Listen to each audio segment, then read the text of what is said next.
Hey, what is up guys? Welcome back to the channel. It's Justin here, and today I just want to take time off an episode to talk more about what we all know and want to fight and defeat. It's Aigaion. It's the latest trial. Basically this robot is crazy.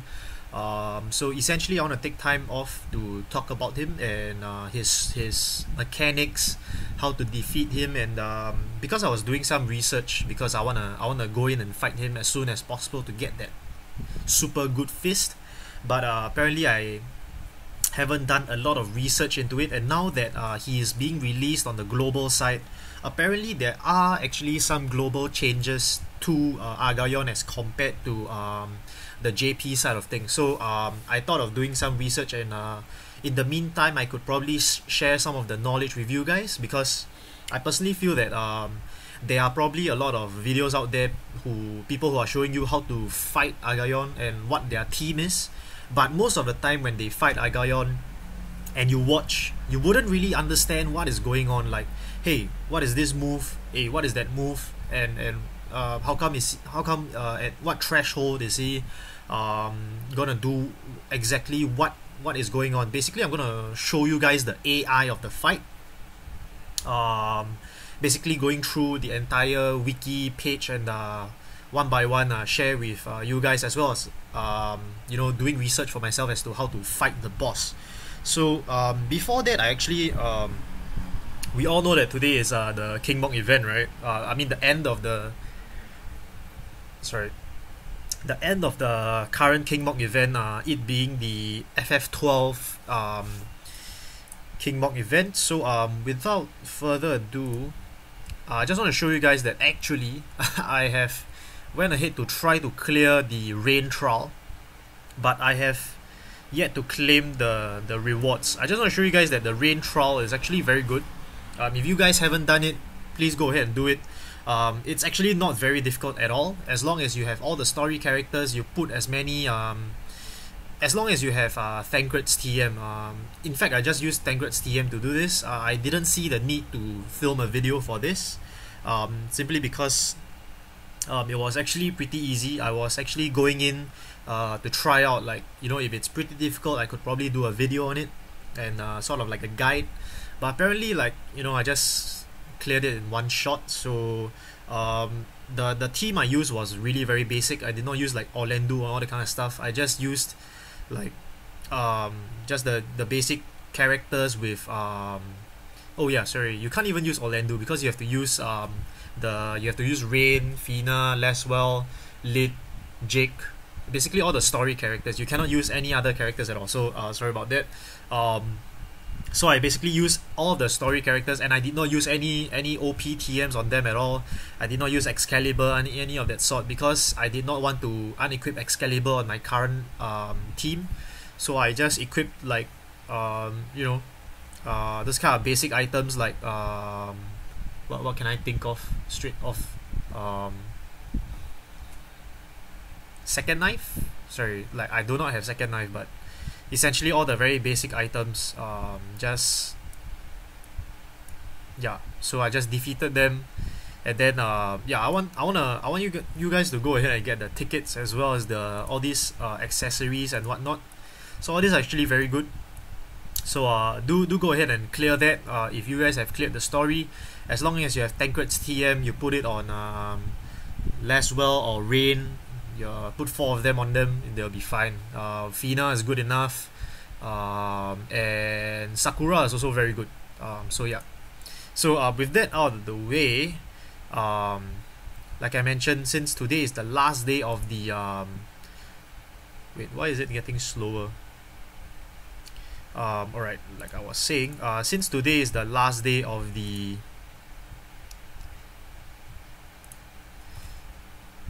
King Mok event, I just want to go through with you guys what I'm gonna buy over there, just very quickly, because the Aigaion part of things will be pretty confusing. So that one I just wanna, like, as in when I read through, I was actually pretty confused. Then after that, I needed to read it over and over again to understand. So I suppose, like, you guys would probably need someone to, you know, break down things for you guys. So okay, this is my free to play account, as you guys can tell. I'm gonna go ahead and definitely get all of this. This is all the equipment is a definite must get, in my opinion, especially the Zodiac Spear and Zwil Crossblade. The Zwil Crossblade is a wind wind element sword, dagger, that will give you I think 5% evasion, and Holy Rod is also very good. Gives you light element in a rod, so that's very good. Very good for Ace as well. Adamant Vest, this one, if you do not have enough, you can skip, but it is of course the top priority as well, because I must admit that this is actually pretty expensive. But hey guys, I mean, if you guys took a look at my King Mok team, right, I only had one Van. As my bonus unit. So if I can do it, you guys can definitely do it as well. And I got 100k. So I think it was about 2 weeks, and we got 100k. So yeah, all this you can skip first. The Star Quartz, this is not priority for now. The priority is definitely the summon tickets. So let's go ahead and get them. I most probably have enough, but I just want to show you guys in order of priority what I will get if I had, you know, limited modes, the event currency. So go ahead and get all these for sure. This one, the 18,000 one, can wait. Now the next one I want to get is the Trust Mughal. Okay, and then now, after this, we shall go ahead and grab, this is not the one, we shall grab the one on top, the evolution materials, the 6-star ones. I've got 79, so exchange 21 of these. 21, actually wait, 21, that will make it,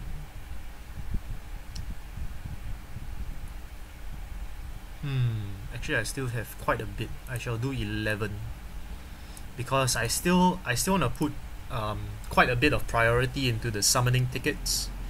So yeah, it's kind of last minute to do this, but you know, I thought that's like filming this on video, like of me going to shopping and shit, so that would be pretty cool.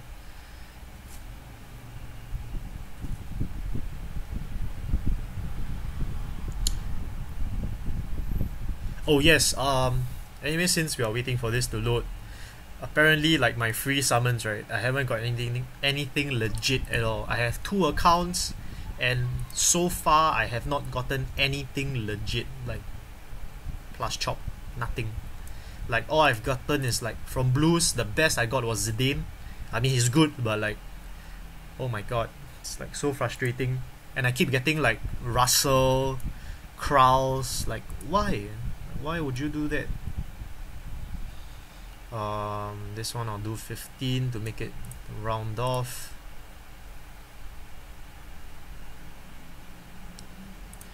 Okay, Calamity Gem 17.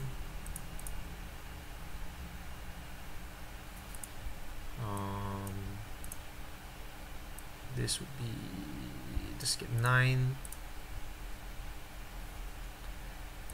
Okay, Fairies Writ, let's get 8. Alright, so as you can see, I just want to make sure everything is of a whole number, simply because when you evolve a unit, right, you use whole numbers. There isn't really a unit that uses like one Divine Crystal or one Calamity Writ, something like that. So yeah, that's that. Now the next thing that I'm gonna definitely grab here is the Star Quartz, but bear in mind that my priority now is actually the summoning tickets. So, oh, Metal Gigantos is also very good to get. I really want to get these summoning tickets, which would cost me 18k. But then again,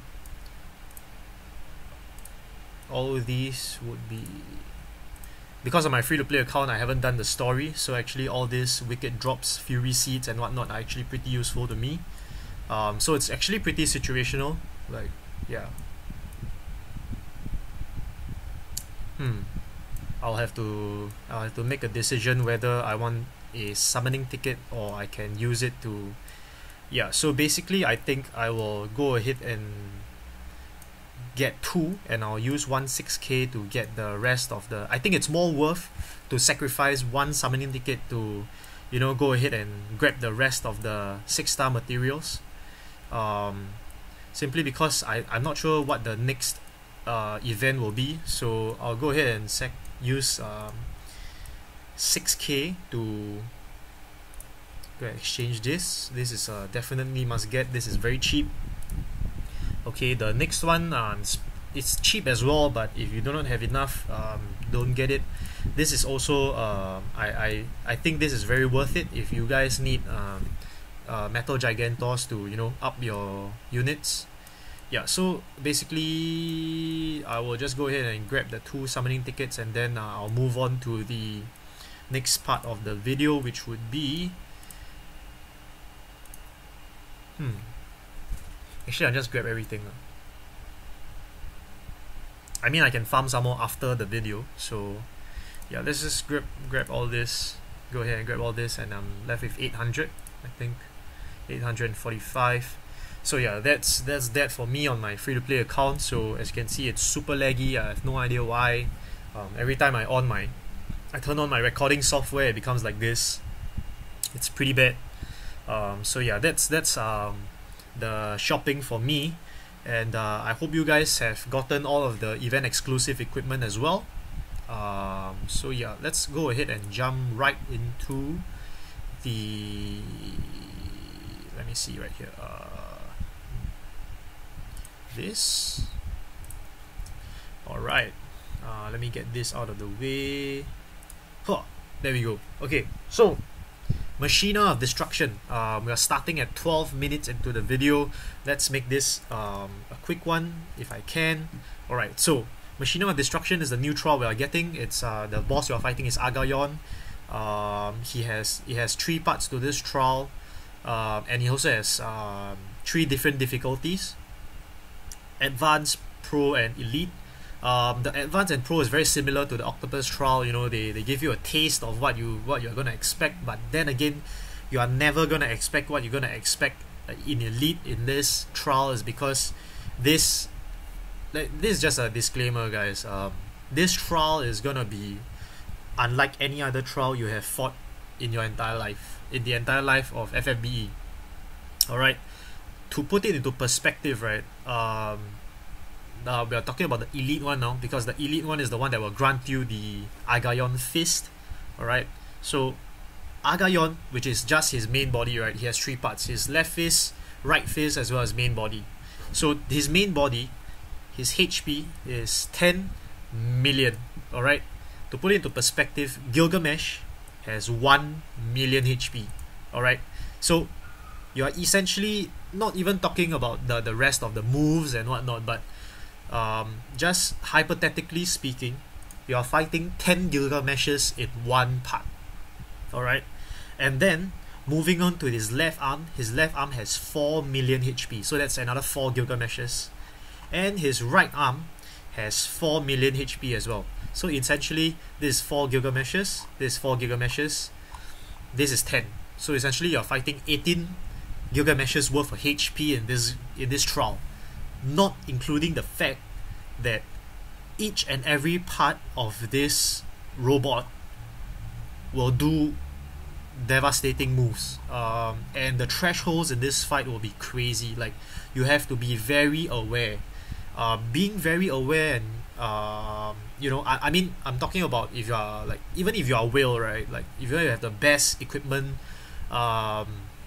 you have to be very aware of the certain thresholds in this fight, unless you tell me you have, like, let's say 3 maxed out Frevius that you just go in and just Frost Flower Blitz everything.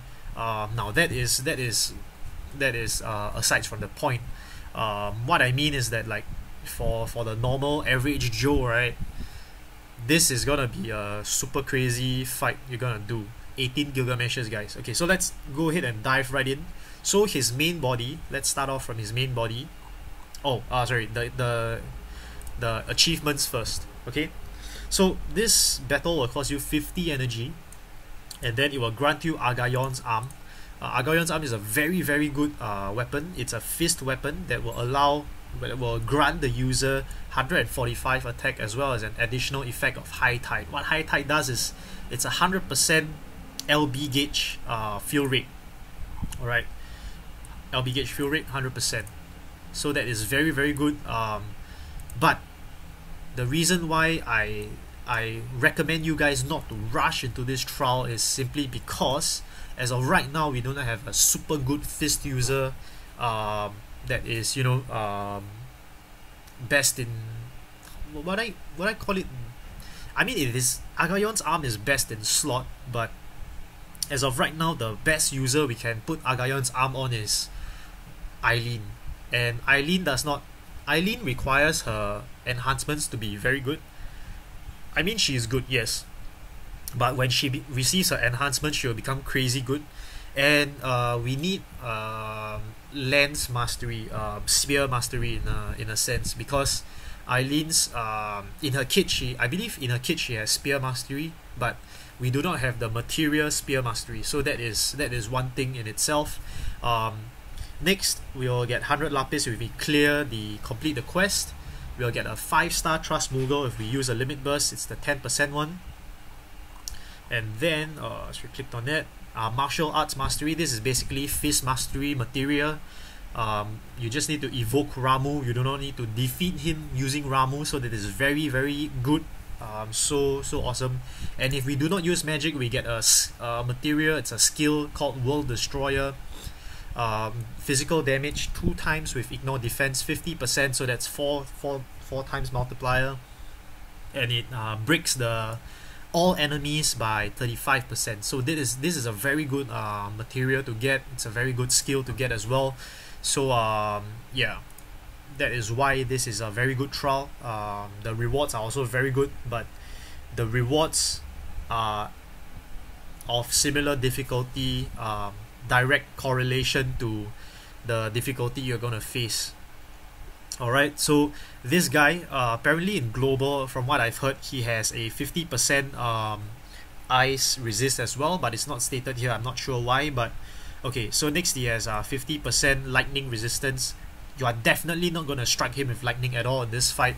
You will find out why soon enough. Wind 50%, and light as well as dark, it's 100%. So there goes your dream of, you know, taking in 3 Orlandos and everything dies. It's not gonna happen because light resist plus 100%. So your Excaliburs are not gonna work here, and your Deathbringers, your basically most of the very mainstay TMs are not gonna really work here. Even Elza's spear, no. If you guys happen to Delita, you farmed up his sword, it's not gonna work here.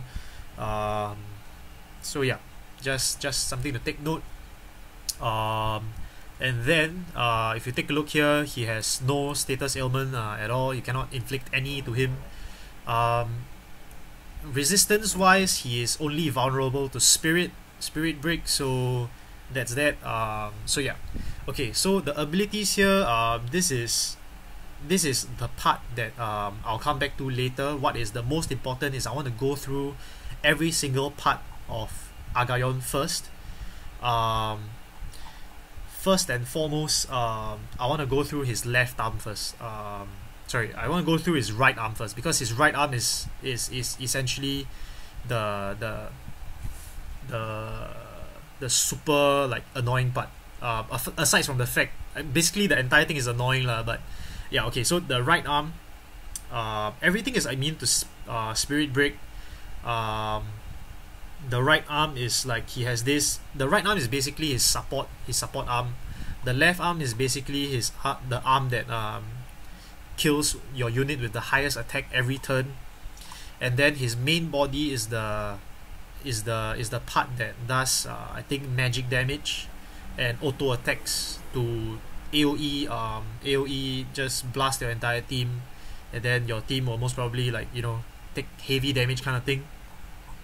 So aside, let's move on from here first. I remember the bottom part is the most, okay, here, monster summary. Okay, this is the part that you have to really like take note of. Okay, first thing is left arm has a very simple and limited skill set. Its entire job is to deal a killing blow to the highest attack unit of your party once per turn.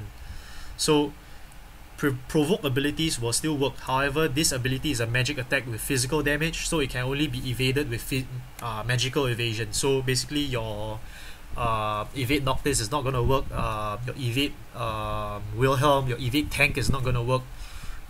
So yeah, plan for your party to raise or re-raise every turn. If you hit it with lightning attack, like I mentioned earlier, it will retaliate with an AoE explosion. The damage is high enough to wipe out your party. Avoid this at all costs. So lightning is out of the way. Like you're definitely not going to use any lightning attacks. And then if a summoned right arm is killed, left arm will knock out one of your units out of the battle permanently, and then it will self-destruct. It will keep snorting every time the right arm is summoned back. The left arm is summoned back until all of its life is used up. This condition will not trigger if right arm has not been killed and summoned at least once. So essentially, right, if let's say you kill a summoned right arm, the left arm will snort one of your units out of the battle permanently, meaning that one of your units will just be out of the fight, and then it will keep happening until all of the lives are used up. So essentially, all your entire fight is gone lah, because if they snort any of your units in this fight, right, every single unit is very important in this fight. So yeah, okay. Attacking left arm will not yield any LB gauge. Something to take note when you go in with Riku and you are relying a lot on her Hyper Mighty G, her LB. Basically the left arm will not give you any limit burst crystals, and the left arm can only be summoned 9 times. Killing it 10 times will remove the left arm permanently from the battle. So take note, the left arm can be only killed 10 times. So 10 times. So essentially what this means is that the moment you kill the left arm, you will come back again. Kill left arm, you come back again. Kill left arm, you come back again 10 times. Then after that, it will be gone permanently. Right arm. Okay. Right arm is Aigaion's healer and support. As mentioned, it heals Aigaion for 500,000 HP per turn. If you want to kill Aigaion first, meaning you want to kill his main body first, you have to deal more damage than 500k per turn, because he heals for 500k per turn. Now, it has no damaging ability aside from normal attack. You can check the full list of abilities above, all the way at the top, as shown just now. Bring dispel abilities to remove buffs. Under normal circumstances, you'll use 2 actions per turn unless Aigaion is dead. Then you'll use 8 actions per turn. It is also capable of summoning left arm if Aigaion and left arm die. Take note of this when you are using brute force method. So this brute force method I'll go through slightly later. Attacking right arm will not yield any LB gauge. So essentially in this fight, right, you will not get any LB gauge from the left arm or the right arm. So that is that. Right arm can only be summoned 2 times. Killing it 3 times will remove right arm permanently from the battle. So right arm can be killed 3 times, left arm can be killed 10 times. Okay. Aigaion, the main body, the summoner. Aigaion will keep summoning its arms whenever you kill them up to the summoning limit. Killing Aigaion first is the fastest way to win the battle, but it's also the most difficult. By the most difficult, why? Because the moment you kill Aigaion's main body, right, essentially the right arm will use, like as mentioned here, from 2 actions to 8 actions per turn. Okay, so although it's the fastest, but it's also the most difficult. The fastest I've seen is like what, 4 minutes. Within 4 minutes, the guy just died. The entire trial was cleared. But most of us won't be able to clear this trial in 4 minutes. But that's the brute force method. All right. As far as damage goes, Aigaion will do 1 AoE magic damage Genocide Beam followed by normal attacks per turn. It can use 5 actions per turn if the original right arm is alive. By original meaning that the right arm was never killed.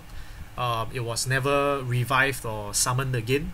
So this is what it means by summoned right arm, meaning that the moment you kill the right arm and then you will come back again, so that the summoned right arm, it's no longer the original right arm, right?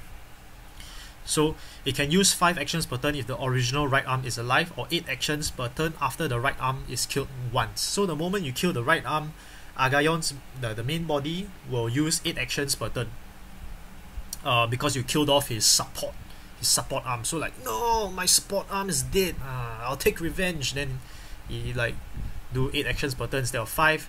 Genocide beam will deal decent damage, and normally 1 beam is not enough to wreck your party. But after the second right arm dies, meaning that after you killed the right arm twice, it will start using 2 genocide beams until it dies. Make sure your party's spirit and mitigation is high enough to handle 2 beams every turn, or you will lose the battle.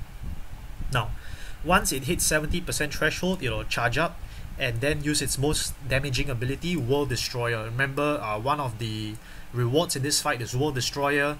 Now, World Destroyer is also available to Aigaion, of course, and World Destroyer is essentially this super OP like move that confirm die unless you have re-raise on your team.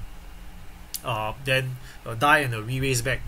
It will repeat this cycle every 5 turns once you hit that threshold. By threshold, it means 70%. World Destroyer damage is massive but can be mitigated several ways. So, of course, World Destroyer is super strong, but these are the ways you can handle it. Number 1, use water attack, physical or magic, to reduce the damage by half. Now, even if you reduce the damage by half, right, I've seen people use water attack but the entire team was still wiped because the damage is that big. Use defensive buffs, defense and spirit, damage mitigation and guard. Use AoE re-raise, basically Riku or Rem.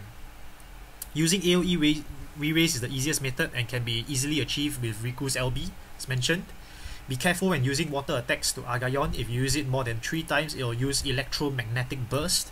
This ability is separate from World Destroyer and they can be used on the same turn. Avoid that at all costs and don't use water attack on normal turns. Now, why? Okay, basically this move, World Destroyer, can be is used every 5 turns after the 70% threshold. Alright, so in order to mitigate this damage, you need to use water attack, but you have to use the water attack wisely, because if you use it more than 3 times, he will use a move called electromagnetic burst. Now, what exactly is electromagnetic burst? Let's take a look right here. It's lightning and water damage 5 times. It's a 5 times multiplier, lightning and water damage. So you'll most probably be dead. And then World Destroyer is a hybrid damage, 10 multiplier to all enemies.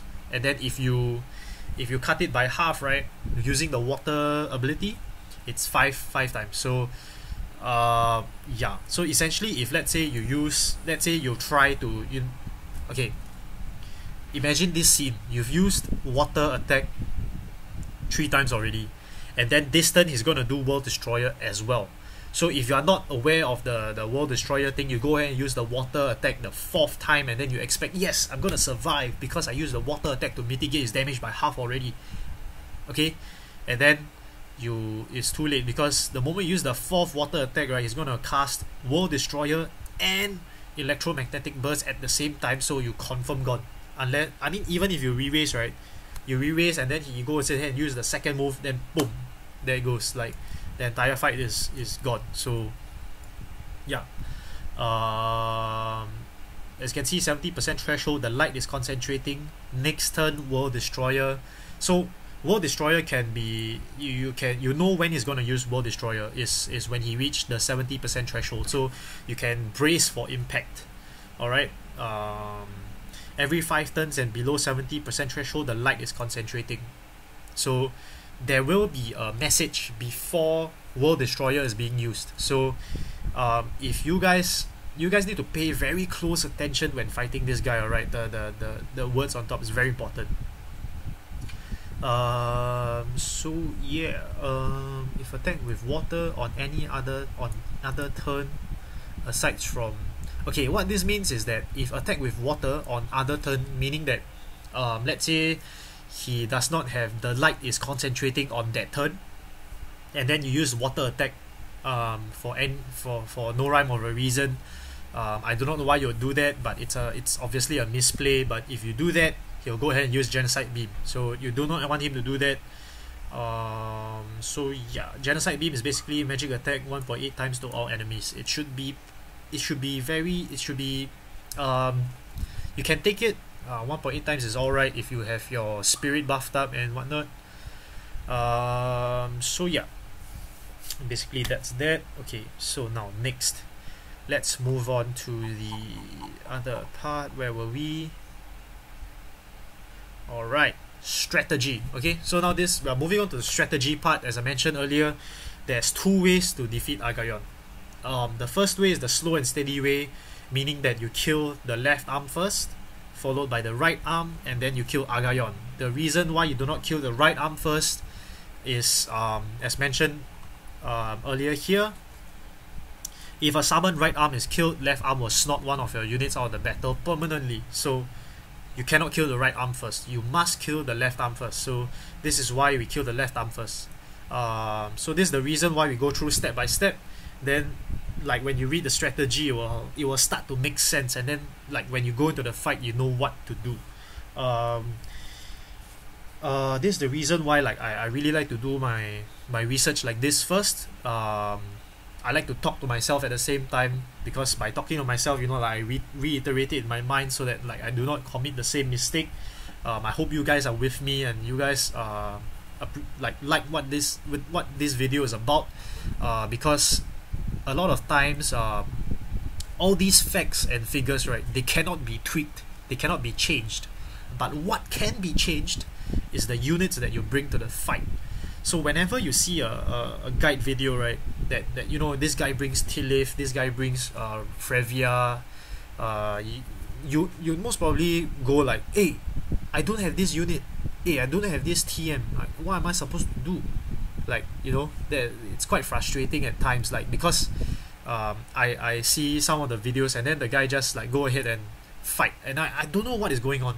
Like, I don't know why is he killing the left arm first, why is he killing the right arm first, and whatnot. So these figures are fixed, and yeah, this is why I'm going through all this first. So slow and steady, kill the left arm 10 times and then kill the right arm 3 times, then kill Aigaion. Alright, so after you kill the left arm, basically the unit with the highest attack will finally be free, and then you go ahead and kill the right arm 3 times, and then you kill Aigaion himself. Now the brute force method is to kill Aigaion first, then kill the right arm, and then kill the left arm. Now we're gonna go through the strategy for slow and steady first. Alright, slow and steady, this method can take up to 4 hours depending on your setup. I've heard people taking 6 hours, but that's probably like, you know, maybe they took breaks in between and whatnot. Take 4 hours depending on setup is still recommended over the brute force method. It's definitely better to go for the slow and steady as compared to the brute force, because brute force, if you do not have the proper setup, you're most probably gonna get wiped. The best way for you to go through this is to set up your party and abilities in a way that repeat function can be used until you finish the arms phase. Alright, so the key component of this method is MP sustainability. Why? Because in this method, slow and steady, as mentioned, as the slow and steady suggests, it's gonna be slow. So essentially what it means is that the fight is gonna be very long. You'll need to have MP sustainability, because every turn you'll be using your moves and whatnot. You need a lot of you need to make sure that you don't have MP issues. Alright, an item can't be counted on since it's limited. Basically items are not reliable simply because there's a limited amount that you can bring. There are 3 options for MP recovery: Brand, Lunera, Ace. But Ace requires you to awaken his ability.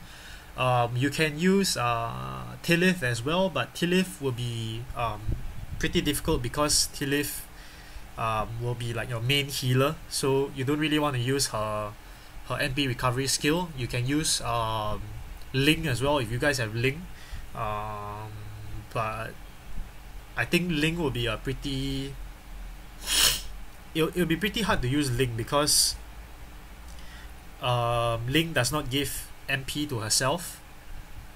So that's that. I mean, Tilith does not give MP to herself as well, but Tilith has 10% MP recovery. Ling does not. So yeah, Ace is a solid choice since he can still deal respectable damage. Since Zagabath, okay, this is a different sentence. Ace, yes, is a solid choice, but he can do very good damage as well with his Tri-Beam Laser Awakening. And since Zagabath MP sustain is single target, it cannot be used with repeat command. Zagabath has this move that allows you to regenerate 100% HP as well as 50% MP for a single target. So yeah, to protect yourself against left arm, you can choose to use a revive, auto revive, or self revive unit. What this means is that the unit, you're basically going to bait the left arm on the unit with the highest attack. So essentially you just go in there with a unit with the highest attack, and then that unit will not be like a unit that you will use to hit Aigaion with. It's basically just to bait out the left arm's attack until you kill the left arm. Okay, since a unit cannot act after being revived, you'll need someone with highest attack or 100% passive provoke unit to be the sacrifice. Basically what it's suggesting here is that it's either you use like Warrior of Light 100% provoke to take the hit for that highest attack unit, or you have that highest attack unit to be someone like Elza, Zagabath, Frevia, Vargas, all these units that have innate how do I say, basically like it's a move that they cannot die by one shot, meaning that if they deal, for example, Frevia has this move that like if it's above a certain, basically if it's a one hit move, right, that KOs her, she cannot be killed. I think you guys know what exactly I'm talking about. Oh yeah, there we go. We have here self revive and Elza, Vargas, and Maxwell. Maxwell also has it, but you have to use the skill on himself. So essentially every single turn you'll be using the skill to revive himself. So yep. Alright, revive Riku and Y'shtola or any healer, but take note that this trial you cannot use any spells, so unless you want to give up on the mission lah. So yeah, so basically Tilith would be best, but if you guys don't have Tilith, it's still doable. You can go ahead and use Y'shtola, go ahead and use Refia. Yeah. Auto revive Rem. Currently the only unit we have in her kit with auto revive is Rem, unless you're talking about Riku. But Riku is you have to charge up her limit burst gauge, so that's that.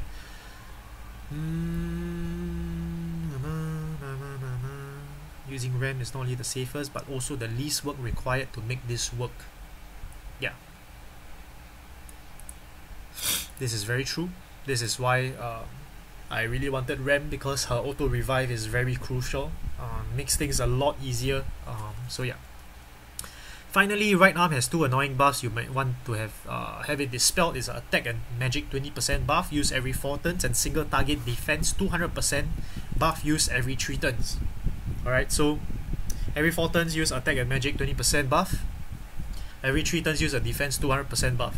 Their damage don't really ramp up until second half of phase 2. However, they will still do a lot of attacks. So depending on your setup, you may want a Dispeller on your first phase. Alright. Example party. Okay, so over here we have an example party. It's Tilith being the healer. There isn't many choice for a strong no magic healer, but if you don't care about the mission, you can replace her with any healer. As mentioned, Tilith is the only healer with you know, like all of her moves are abilities. So unless you don't care about the mission, you can use Refia and whatnot. Riku is going to be support, your mitigator in a sense, and your limit burst, hyper mighty G auto re-raise the entire party kind of unit. As mentioned, support. Lunera is an infinite MP sustain and buff to your entire team. This is why Lunera came out recently with the 40% singing buff. This is to allow, the the reason why it's so difficult to fight him on global right now is because we do not have Ramza's 100% enhancement buff. So that's very sad. And then Maxwell, highest attack, self-revive every turn. Yup, this is Maxwell has this move that allows him to let me just go ahead and show you guys exactly what the text is.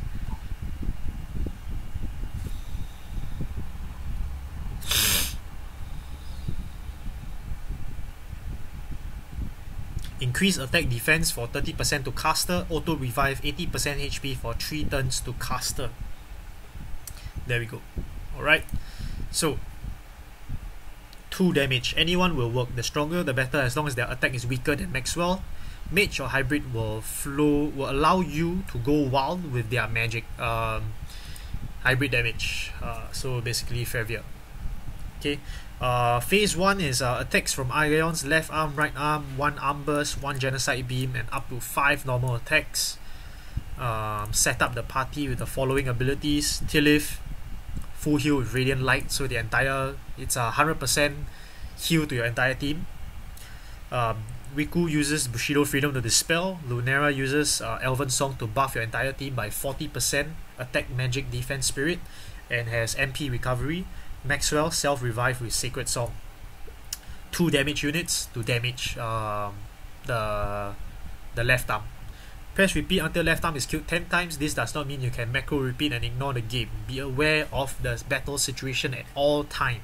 This is what I mean. This fight you must be very aware. Phase 2, attacks from Aigaion right arm, meaning that the left arm is killed. 1 genocide beam, 2 genocide beams once 2 right arms are killed, and then up to 5 normal attacks, up to 8 normal attacks once right arm is killed, and up to 7 normal attacks once 2 right arms are killed. Okay, first half of this phase is a respite. It will do the same thing as the previous phase, except with no arm burst. You no longer need to sacrifice a unit every turn. Now, what is arm burst? Let us go ahead and take a look. Arm burst, arm burst, arm burst. Arm burst is physical damage 10 times to 1 enemy. I think this is the left arm one, am I right? No? No, this is the right arm one, sorry. Magic attack with physical damage. Alright. Where was I just now? Phase 1, phase 2, okay. Set beam. Alright, so... oh yes, the arm burst is the one with the... arm burst is the name for the move that will kill your unit with the highest attack. You no longer need to sacrifice a unit every turn. Awesome. So that means your Maxwell is free. Alright, kill right arm twice, and then Aigaion will go overdrive and start using 2 genocide beams every turn until it dies. You will 1 Riku to use damage mitigation. Kill the last right arm and move on to the last phase. The last phase is phase 3, attacks from Aigaion, meaning that it's just the body alone. World Destroyer use 70% threshold and then every 5 turns. So the moment Aigaion's body reaches 70% threshold, every 5 turns he will use World Destroyer, but don't worry, before he uses World Destroyer there will be a message.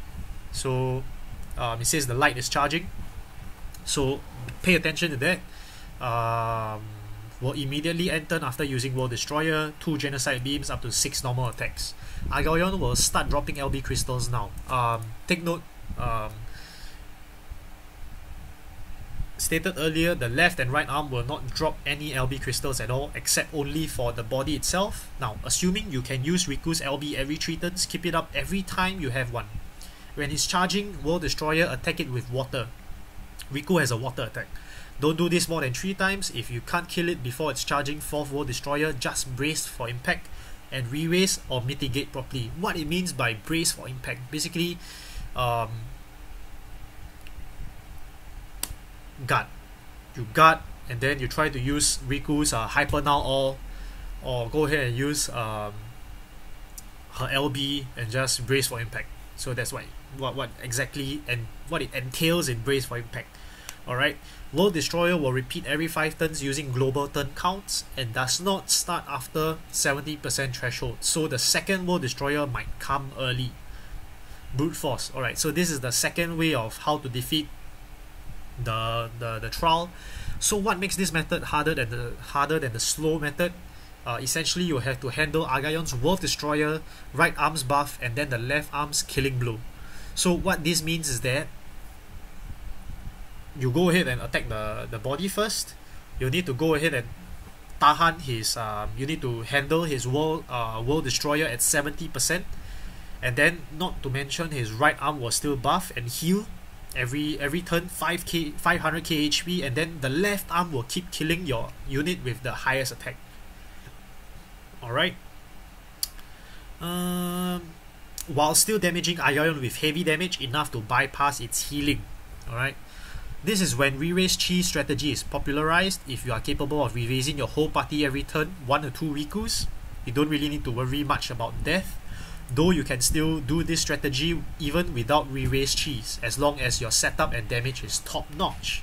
What this actually entails means that you have 3 best in slot Freviers, go in there, Frost Flower Blitz his body, and then just have a good time. So essentially the entire team is like 3 Freviers, 1 healer, 1 Riku, and 1 unit with a very high attack to bait out his left arm's killing blow.